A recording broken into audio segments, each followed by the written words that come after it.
Hello and welcome students, welcome to our YouTube channel. तो कैसे हैं आप लोग? तो स्टूडेंट्स, जैसा कि आप सभी लोग जान रहे हैं कि अभी हम लोगों का बायोलॉजी सेशन चल रहा है और मैं आप लोगों को चैप्टर 13 ऑर्गेनिजम्स एंड पॉपुलेशन पढ़ा रही हूँ, क्लास 12th का। तो स्टूडेंट्स, मैं आप लोगों को पॉइंट्स में इसीलिए बता रही हूँ ताकि आपको हर पॉइंट अच्छे तरीके से क्लियर हो जाए और आपका कोई पॉइंट छूटे मत। और एनसीईआरटी का हर एक पॉइंट इम्पॉर्टेंट होता है, तो मैं आपको अच्छे तरीके से फुल एक्सप्लेनेशन के साथ ये वीडियो बना रही हूँ ताकि आपका पॉइंट भी क्लियर हो जाए और आपका कोई चैप्टर छूटे भी मत। तो चलिए इस वीडियो को स्टार्ट करते हैं बिना टाइम वेस्ट किए बगैर। तो स्टूडेंट्स, पार्ट 3 तक का वीडियो मैंने ऑलरेडी अपलोड कर रखा था, होप कि आप सभी ने देख लिया होगा। आज का ये जो वीडियो है वो पार्ट 4 का है। उसके बाद मुझे एक और वीडियो बनाना है, पार्ट 5। उसके बाद ये चैप्टर कम्प्लीटली ख़त्म हो जाएगा। तो चलिए अब स्टार्ट करते हैं इस चैप्टर को। तो स्टूडेंट्स, स्टार्ट कर रहे हैं। Some desert plants like Opportunia have no leaves. They are reduced to spine and photosynthetic function is taken over the flattened stem. ठीक है, जैसे कि मतलब कोई डेजर्ट प्लांट होता है, उसका नाम ओपोट्यूनिया होता है, याद रखिएगा। ऐसे तो हम लोगों ने देखा नहीं है, ना हमने देखा है ना आपने देखा है, बट उसका नाम होता है ओपोट्यूनिया, याद रखिएगा।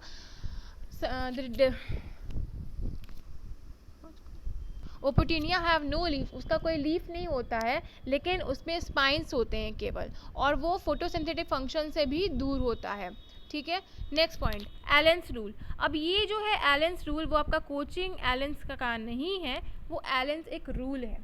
ठीक है, स्टार्ट। ये एलन रूल, आकाश रूल वैसा रूल नहीं है, लेकिन फिर भी आप लोगों के लिए इम्पॉर्टेंट है। जैसे 10th के बाद जब आप साइंस लेते हो तो आपको कोचिंग जाना बहुत ही ज़्यादा इंपॉर्टेंट हो जाता है, वैसे ही ये रूल भी बहुत ही इंपॉर्टेंट है।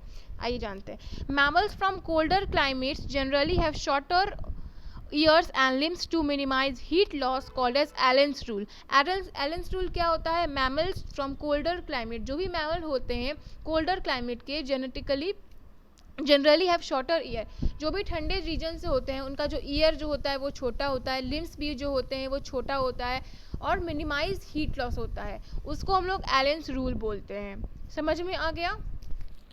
Next point, body compensate low oxygen availability by increasing red blood cells production, decreasing the binding affectability of haemoglobin and by increasing breathing rate. ठीक है, बॉडी जो हमारा जो है वो कंपेंसेट करता है low oxygen availability by increasing red blood cells. Red blood cells increase होने लगता है, प्रोडक्शन, रेड ब्लड सेल्स का जो प्रोडक्शन होता है वो इंक्रीज होने लगता है।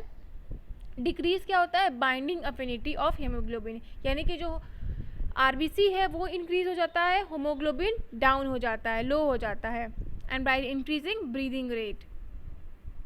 Some organisms show behavior response to cope up with the variations to their environment. कुछ जो organisms जो होते हैं वो behavior response करते हैं ताकि वो cope up कर पाएँ variation of their environment, मतलब उनके environment में जितना भी variation of environment आता है वो खुद को response करते हैं ताकि उस environment में वो adjust कर सकें। Desert lizard. अब डेजर्ट लिजार्ड क्या होती है? Desert lizard lack the physiological availability that mammals have to deal with high temperature of their habitat but manage to keep their body temperature fairly constant by behavior means. ठीक है, कुछ जो desert lizard होती हैं उनका जो mammals, उनको deal करना पड़ता है हाई टेम्परेचर से और वो ऐसा हैबिटेट मान लेते हैं, बट मैनेज करते हैं अपने बॉडी को टेम्परेचर से ताकि वो अच्छे तरीके से इन्वायरमेंट के साथ रिस्पॉन्स कर सकें। Now next, population attribute. The size of a population for any species is not a static parameter.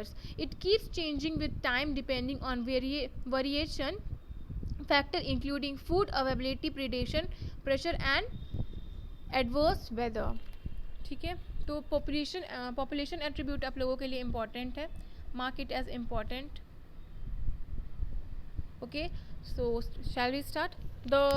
The size of a population, यानी कि जो साइज होता है पॉपुलेशन का कोई भी स्पीसीज़ का, कोई भी पैरामीटर का, it keeps changing time to time. जो पैरामीटर जो होता है वो चेंज होते रहता है, डिपेंड करता है वेरियस फैक्टर पर, जैसे कि food availability, predation, pressure and adverse weather. ठीक है, अब देखो यहाँ पे मैंने आप लोगों के लिए एक पिक्चर बनाया है ताकि आप अच्छे तरीके से क्लियर हो जाए। ये भले पेंसिल से है, आई होप कि आप लोगों को दिख रहा होगा। तो देखो, अगर ये है पॉपुलेशन, ठीक है, पॉपुलेशन अगर इंक्रीज करेगा तो एक टाइम पे डिक्रीज भी करेगा, ठीक है। पॉपुलेशन अगर इंक्रीज हो रहा है तो एक टाइम आएगा क्योंकि पॉपुलेशन डिक्रीज भी करेगा। फिर अगर पॉपुलेशन एक टाइम पे डिक्रीज कर रहा है तो एक टाइम पे पॉपुलेशन इंक्रीज भी करेगा, ठीक है, समझ में आ गया। अब पॉपुलेशन डेंसिटी के बारे में हम जानेंगे। तो students, population density is denoted with n। जो पॉपुलेशन डेंसिटी जो होता है उसको हम लोग n से डिनोट करते हैं, ठीक है। ये मत सोचिएगा कि हम लोग पॉपुलेशन डेंसिटी है तो हम लोग p से या n से डिनोट कर देंगे, नहीं, p या d से डिनोट कर देंगे। इसको हम लोग डिनोट करते हैं n से, ठीक है। अब आता है बात नेटैलिटी का। ये इम्पॉर्टेंट है, mark it as important point for you all. Now natality क्या होता है? Number of births during a given period in the population that are added to be initial density. Now जितना भी बर्थ होता है एक पीरियड पे given population that are added to be initial density, यानी कि जितने भी बर्थ होते हैं एक पीरियड पे पॉपुलेशन पे, उनको हम लोग इनिशियल डेंसिटी में रखते हैं। अब आता है मोर्शैलिटी। मोर्शैलिटी यानी कि number of death in the population during a period of time, ठीक है। नंबर ऑफ बर्थ, जितना भी डेथ हो रहा है पॉपुलेशन में एक समय पर, उनको हम लोग मोर्चैलिटी बोलते हैं, जो कि इम्पॉर्टेंट है।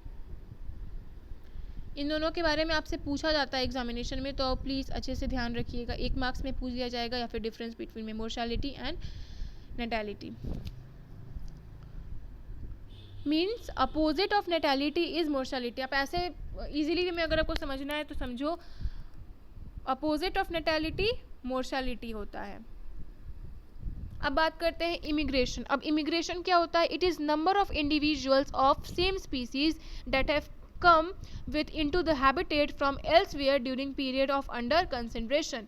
अब इमिग्रेशन और इमिग्रेशन के बारे में आपको डिफरेंस बिटवीन पूछा जाएगा, तो आप क्या लिखोगे?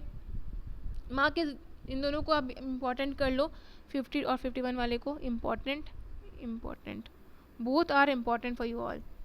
इमिग्रेशन क्या होता है? It is number of individual, जितने भी नंबर है इंडिविजुअल के वो सेम स्पीसीज में आते हैं और उनका हैबिटेट जो है वो पीरियड ऑफ कंसिडरेशन में है, तो उसको हम लोग इमिग्रेशन बोलेंगे।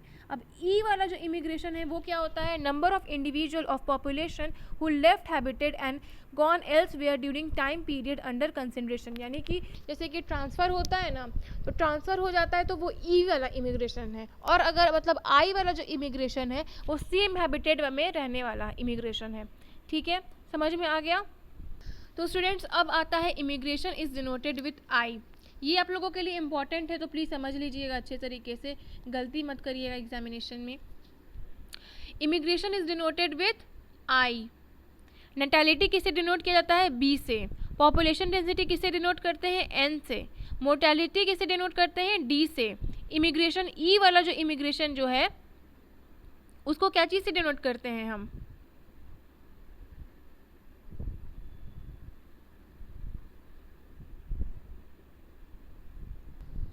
ई वाला जो इमिग्रेशन है उसको हम लोग ई से डिनोट करते हैं, ठीक है। अब आता है ग्रोथ मॉडल। ग्रोथ मॉडल क्या होता है? As we have been concern about unbridled human population growth and problems created by it in our country, and it is therefore natural for us to be curious of different animals population in nature behave the same way of show restraint on growth, ठीक है। अब बात करते हैं exponential growth के बारे में। Resource, food and space availability in one of the main reason for unlimited growth of a population. Clear है? एक्सपोनेंशियल ग्रोथ इंपॉर्टेंट है, तो अच्छी तरीके से समझ लीजिएगा। Resource, food and space availability बहुत ही ज़्यादा इंपॉर्टेंट होता है, मेन रीज़न होता है ताकि ग्रोथ पॉपुलेशन हो पाए। नेक्स्ट पॉइंट आता है हमारा, ideally when resources in the habitat are unlimited each species has the ability to realise fully its innate potential to grow in number as Darwin observe while developing his theory of natural selection, ठीक है। Now next, If a population of size n, the birth rate, not total number but per capita birth, are represented, and b and death rate per capita death, and use then increase or decrease in n using a unit time period t, dn dt will be dn dt is equals to b minus d into n. Let b minus d r then d n d t r N.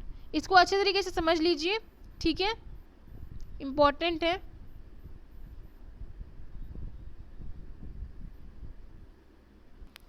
So students, ये थी आज की video. उम्मीद करती हूँ कि आपको ये वीडियो अच्छी लगी होगी. मैं आपको अच्छे तरीके से एक्सप्लेन कर पाई होंगी. अगर आपको ये वीडियो अच्छा लगा है तो प्लीज़ वीडियो को कर दीजिएगा लाइक, और हमारे चैनल को भी सब्सक्राइब कर दीजिएगा. साथ ही साथ बेल आइकन बजा दीजिएगा और इस वीडियो को लाइक शेयर ज़रूर कर दीजिएगा. नेक्स्ट वीडियो जो होगा वो होगा हमारा पार्ट 5, जिसमें ये चैप्टर कंप्लीट हो जाएगा. उसके बाद आपको फिजिक्स के रिलेटेड या केमिस्ट्री से रिलेटेड या बायो से रिलेटेड जो भी वीडियो चाहिए होंगी आप कमेंट में बताएंगे मुझे, तो मैं वही वीडियो आप लोगों के लिए अपलोड करूँगी इस तरीके से नोट्स बनाकर. So students, thanks for watching this video. जय हिंद, वंदे मातरम.